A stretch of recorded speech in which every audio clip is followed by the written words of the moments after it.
नमस्कार दोस्तों, मैं आर के मिश्रा इंजीनियर सडा पे स्वागत करता हूं। दोस्तों, आप लोगों के एक मन में सवाल होगा कि एयरपोर्ट अथॉरिटी ऑफ इंडिया के फॉर्म भरते समय, क्योंकि बहुत सारे लोगों की क्वेरी आ रही है कि सर फॉर्म कल से फिलअप होगा, तो कौन कौन से डॉक्यूमेंट्स की ऐसी ज़रूरत होती है। तो मैं आपको बता दूं, डॉक्यूमेंट्स की ऐसी कोई ज़रूरत नहीं होती है, बट आपके पास डॉक्यूमेंट्स होने चाहिए। लाइक जैसे कि आपको 12th का सर्टिफिकेट, 10th का सर्टिफिकेट आपके पास प्रॉपर फॉर्म भरते समय रखिएगा ज़रूर। उसके बाद जो भी आपका एजुकेशनल क्वालिफिकेशन है, बीएससी या आपका बीटेक, एक्सपीरियंस की जरूरत क्यों गई, मैं आपको हमेशा गाइड करता रहता हूँ कि फॉर्म भरते समय इनमें जो भी आपके डाटा होगा, सबसे ज्यादा 10th लेवल का। जैसे ज्यादातर से लोगों की गलतियां कहाँ होती है कि जब आप 10th में अपने नाम में स्पेलिंग मिस्टेक कर देते हैं, डेट ऑफ बर्थ मिस्टेक कर देते हैं, रोल नंबर मिस्टेक कर देते हैं, तो वहां पे कहीं ना कहीं जब डॉक्यूमेंट्स वेरिफिकेशन कराते हैं तो वहां पे आपके रिजेक्शंस को देखने को मिलता है। सवाल होता है कि फॉर्म को भरते समय कभी कभी भी कुछ लोगों के फॉर्म रिजेक्ट हो जाते हैं। जैसे कि अगर अब मैं आपको बोलूं कि फोटोज एंड सिग्नेचर अपलोड करते हैं, तो जहां पे आपको फोटो अपलोड करना है वहां पे सिग्नेचर कर देते हैं, और जहां पे सिग्नेचर अपलोड करना है वहां पे फोटो कर देते हैं, या फोटो एंड सिग्नेचर का प्रॉपर आपका फॉर्मेट नहीं होता है। जैसे मैं एयरपोर्ट अथॉरिटी ऑफ इंडिया के पुरानी चीज़ों को देखूं, तो यहाँ उन्होंने कह रखा है कि 3 वीक से पहले का ज़्यादा पुराना फोटो नहीं होना चाहिए, और मैक्सिमम साइज हमारा जो होना चाहिए 100 KB का होना चाहिए, चाहे आपका फोटो हो चाहे सिग्नेचर हो। और दूसरा मैं आपको बताऊं, जब आपको ये गाइडलाइन स्पेशली दिया हुआ है और इन्होंने ये भी कहा है कि जो एक्सेप्टेबल है वो प्रॉपर इस तरह का फोटो है। अब आप बताओ, अगर इस तरह के अगर आप फोटोज एंड सिग्नेचर अपलोड करोगे तो माइट भी आपको, देखो जैसे ये वाला फॉर्मेट जो है एक्सेप्टेबल है, इधर वाला हमारा रिजेक्टेबल है, तो आपको प्रॉपर तरीके से फोटोज एंड सिग्नेचर को भरिए, मतलब कि अच्छे से करिएगा। और एक एक और सवाल आप लोगों के मन में होगा कि डॉक्यूमेंट्स की जरूरत कब पड़ती है। तो जैसे आप रिटन एग्जामिनेशन दे लेते हैं, तो जब आपका डॉक्यूमेंट्स वेरिफिकेशन होता है, वॉइस टेस्ट वगैरह होता है, तो आपको, मतलब वॉइस टेस्ट बहुत बड़ा रॉकेट साइंस नहीं है, आप आराम से उसको क्या कर सकते हैं, क्लियर कर सकते हैं। प्रॉपर आपको फ्लुएंसी की बात होगी कि एक इंग्लिश के सेंटेंस दिए जाएंगे, और सेंटेंस देने के बाद आपको पता है कि अगर आप प्रॉपर फ्लुएंस मैनर में उसको स्पीक कर पाते हैं तो डेफिनेटली आपका वॉइस टेस्ट क्लियर हो जाएगा। तो इतना ज़्यादा सोचने की ज़रूरत उसमें आपको नहीं है। एक मन में सवाल ये भी होगा कि जब फॉर्म भरते हैं तो स्टेप बाय स्टेप प्रोसेस क्या होता है। तो वो जैसे ही फॉर्म का इंटरफेस कल से ओपन होगा तो हम आप लोगों को कन्वे करेंगे, तो आपको इस पर भी ज़्यादा सोचने की ज़रूरत नहीं है। अब एलिजिबिलिटी को लेकर के मैं आपको एक आर्टिकल शेयर कर रहा हूँ प्रॉपर तरीके से, उस आर्टिकल को ज़रूर सब लोग रीड आउट कर लीजिएगा, सो दैट कि आपको किसी भी तरह की कन्फ्यूजन्स ना रहे, है ना। तो मैं आपको यहाँ पे आर्टिकल का एकदम लिंक लगा रहा हूँ, और मैं आपको दिखा भी दे रहा हूँ, सारी चीज़ें यहाँ पे लिस्टेड है एयरपोर्ट अथॉरिटी ऑफ इंडिया के फॉर्म को लेकर के।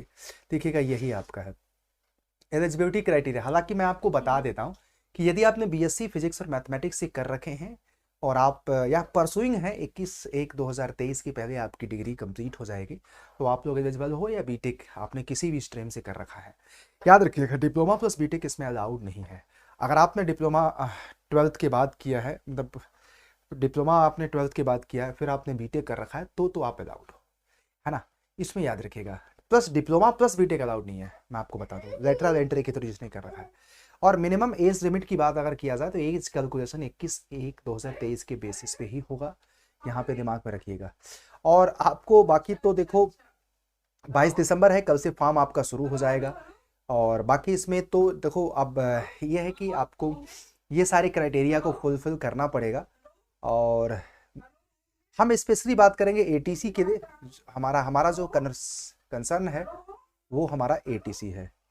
तो इसमें जो एटीसी के लिए अगर हम काम की चीज़ बात करेंगे तो एज लिमिट की बात करेंगे तो 30 साल हमारा मैक्सिमम है।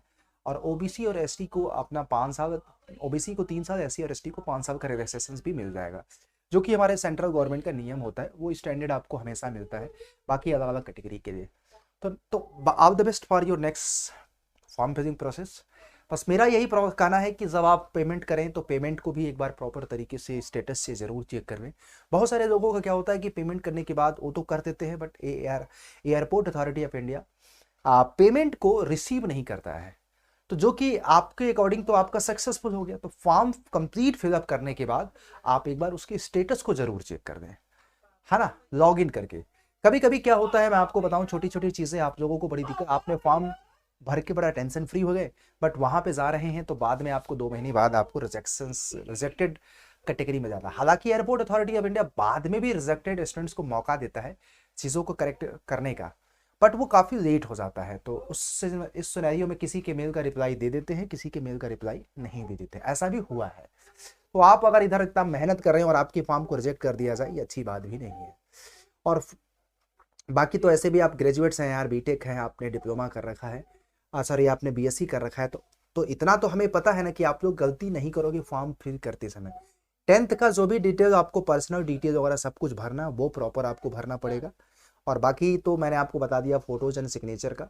डॉक्यूमेंट्स की ऐसी खास, लेकिन आपको अपना एज सर्टिफिकेट, मतलब कि अगर आप ओबीसी हैं तो ऑब्वियस बात है, मतलब आपका जो कास्ट सर्टिफिकेट आपके पास होना चाहिए, इनकम सर्टिफिकेट आपके पास होना चाहिए, ईडब्ल्यूएस है सब 21/1/2023 के पहले आप लोगों के पास अगर नहीं है तो उसके पहले बनवा दो, मैं आपको बता रहा हूँ।